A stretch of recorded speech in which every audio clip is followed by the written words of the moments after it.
wabarakatuh. Perkenalkan, nama saya Naya Elina. Dan saya Desi Ratnasari. Kami dari kelas 11 IPS 2 Kelompok 2 akan menyampaikan materi tentang perpajakan. Oke guys. Baiklah, saya akan menyampaikan materi tentang perpajakan.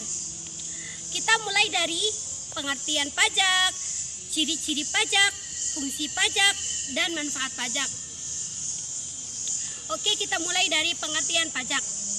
Pajak adalah iuran rakyat kepada kas negara berdasarkan undang-undang yang dapat dipaksakan dengan tidak mendapatkan balas jasa kontra prestasi secara langsung dan digunakan untuk membiayai pengeluaran umum. Yang kedua, yaitu ciri-ciri pajak. Yang pertama, merupakan iuran wajib. Yang kedua, dipungut berdasarkan undang-undang.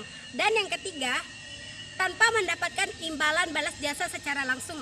Yang terakhir adalah untuk membiayai pengeluaran umum. Yang ketiga, fungsi pajak. Fungsi pajak itu ada 4. Mari kita sebutkan.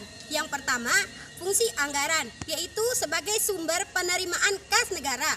Yang kedua, fungsi alokasi, yaitu bahwa pajak itu harus digunakan untuk pembangunan. Yang ketiga, fungsi distribusi, yaitu sebagai alat untuk pemerataan pendapatan. Yang keempat, fungsi regulasi, yaitu alat untuk mengatur kegiatan ekonomi. Baik, kita lanjut ke manfaat pajak.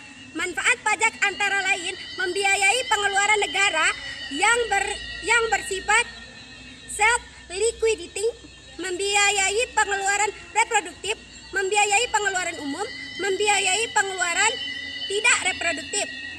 Saya di sini menggantikan teman saya akan menyampaikan jenis-jenis pajak.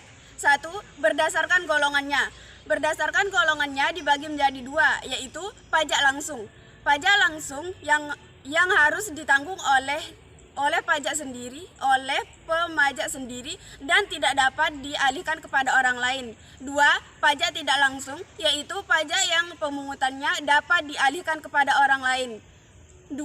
Berdasarkan sifatnya. Berdasarkan sifatnya dibagi menjadi 2, yaitu pajak subjektif. Pajak yang berpangkal pada diri orangnya atau subjeknya dan keadaan dari wajib pajak dapat mempengaruhi jumlah yang harus dibayar. 2. Pajak objektif, yaitu pajak yang dalam pengenaannya hanya memperhatikan objek pajaknya saja tanpa memperhatikan keadaan atau kondisi dari wajib pajak. Terakhir, berdasarkan lembaga pemungutannya. 1. Pajak negara, yaitu pajak-pajak yang dipungut oleh pemerintah pusat melalui aparatnya. 2. Pajak daerah, yaitu pajak-pajak yang pemungutannya dilakukan oleh Pamda tingkat 1 dan 2.